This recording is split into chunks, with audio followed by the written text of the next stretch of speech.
In the early 1980s, George Romero and Stephen King teamed up to create what they pitched as a cinematic love letter to the EC comics of the 1950s. Tales from the Crypt, The Vault of Horror, The Haunt of Fear.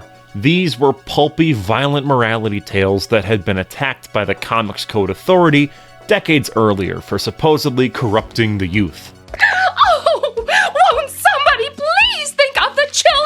Romero had already cemented himself as a horror legend with Night of the Living Dead and Dawn of the Dead, while King was riding high off the breakout success of Carrie, The Shining, and Salem's Lot. The result of their collaboration was Creepshow, a horror anthology released in 1982 that tried to capture the lurid, exaggerated comic book feel of those old stories while pushing practical effects as far as they could go. The special effects were handled by Tom Savini, who was coming off of work on Dawn of the Dead, Friday the 13th, and the very underrated Maniac. Romero handed him the challenge of making the film look like a comic book come to life, with bright primary colors, exaggerated lighting, and grotesque monsters. Savini had even called Creepshow his personal favorite effects job of his entire career, because it let him go wild with design. Meanwhile, the cast was made up of a genuinely impressive ensemble cast with names like Leslie Nielsen, Adrienne Barbeau, Ed Harris, and Ted Danson. However, Creepshow is part of the anthology subgenre of horror cinema, and it's a subgenre that I really don't like, despite having made one of these types of movies myself. Movies like VHS or ABCs of Death tend to be really hit or miss. But on the other end of the spectrum, you can get absolute peak horror cinema like Trick or Treat. Is Creepshow going to fit into either one of those camps?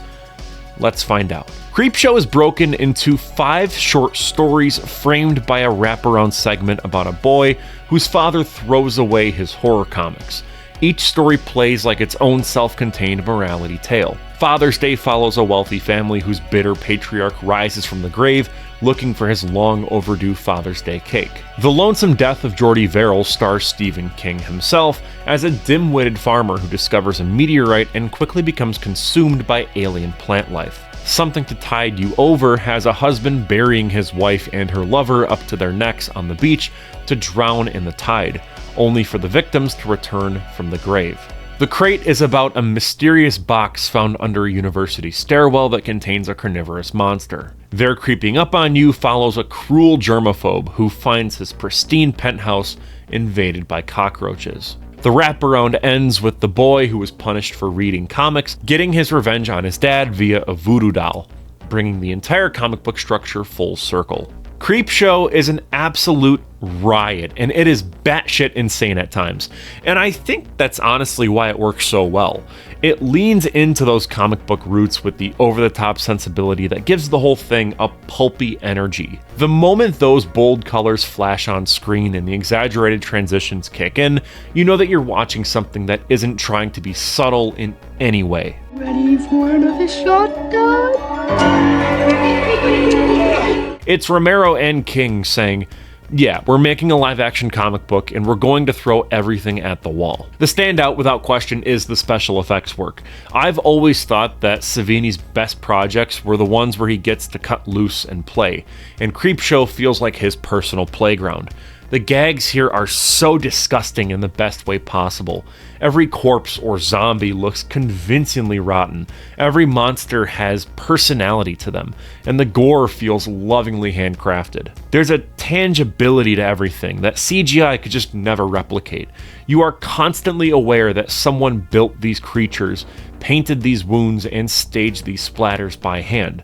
That makes them feel alive in a way that modern horror often misses. But as with any anthology project, the format works only somewhat well. Certain segments are way stronger than others, and the film kind of lives and dies by how much you're into each one. Father's Day is probably my favorite. It's the most effective overall, and it nails the tone. It has a great payoff and shows off Savini's effects in all of their glory. The Crate is another high point, mostly because the creature inside feels like it walked right out of a nightmare comic panel. On the flip side, The Lonesome Death of Jordy Verrill is easily the weakest. The tone shifts too far into goofy, and Stephen King's performance is honestly unbearable to sit through. Meteor shit! He mugs his way through the whole thing, and instead of being charmingly campy, it comes off as grating. On top of that, King himself is someone that I just can't stand as a person. I think that he's just a dogshit human being. I've never liked him, so watching him stumble around for 20 minutes just kills the momentum. I skip this one every time I rewatch. Another gripe I have, though this isn't really the movie's fault, is the casting of Leslie Nielsen. Now, don't get me wrong, Nielsen is a phenomenal actor. Airplane and The Naked Gun are masterpieces of comedy, and his deadpan delivery is some of the best ever put on film.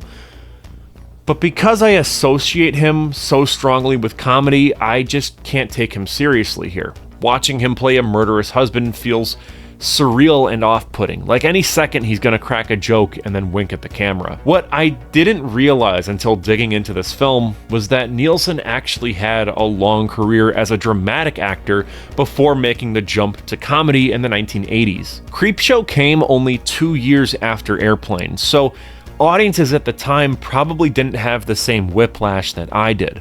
For me though, with my frame of reference, it's hard not to feel like I'm waiting for a punchline that never comes. No. Then you forced me to shoot you, Harry. Sorry. Still, even with that baggage, his segment holds up as one of the stronger ones, and a lot of that has to do with the creature effects at the end, on Ted Danson and Galen Ross. Their creeping up on you is pretty forgettable, unfortunately. It's an interesting idea, and the payoff of him finally being consumed is fitting, but the execution is just too drawn out. The pacing kills the tension. It feels like the story stretches a 5-minute idea into a 20-minute slog, only to end with exactly the conclusion that you saw coming the second the cockroaches showed up. It has atmosphere and some effective gross-out moments, but it's hard not to feel like it's buying time until the inevitable ending. What ties the entire movie together is the technical craft.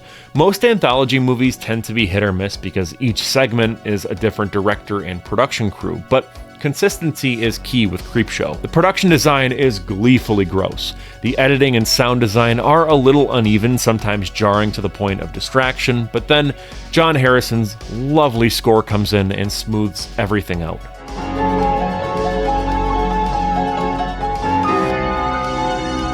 The music is haunting. It perfectly captures the blend of camp and menace that defines the film, and the lighting deserves its own praise.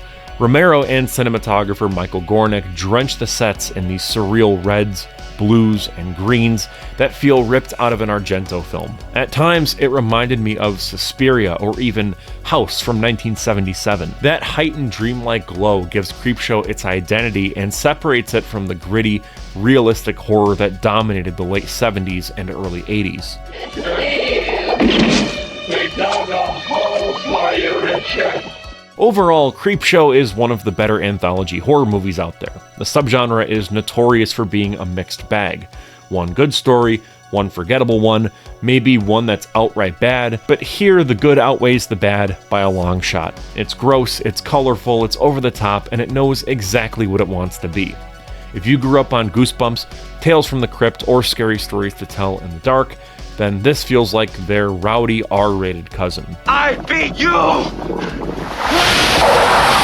I also want to take some time here to shout out Creepshow 2, which tends to get overlooked by a lot of people, but I think it's really good. It's not as good as the first one, but some of the segments in here are downright horrifying. You have the one with the creature in the lake as these college students are stuck on a raft. That one is a masterpiece. You have the Native American statue that goes around killing people. It's wonderful stuff. But this one is really, really hit or miss. Like, the great is outweighed by the bad in a lot of cases. It also has a much lower budget, so see it if you want, but I recommend just those two segments.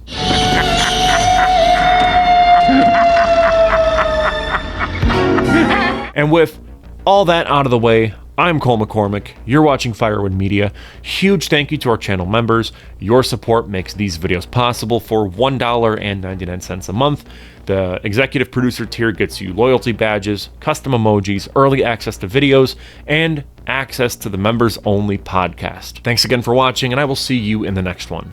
Peace out.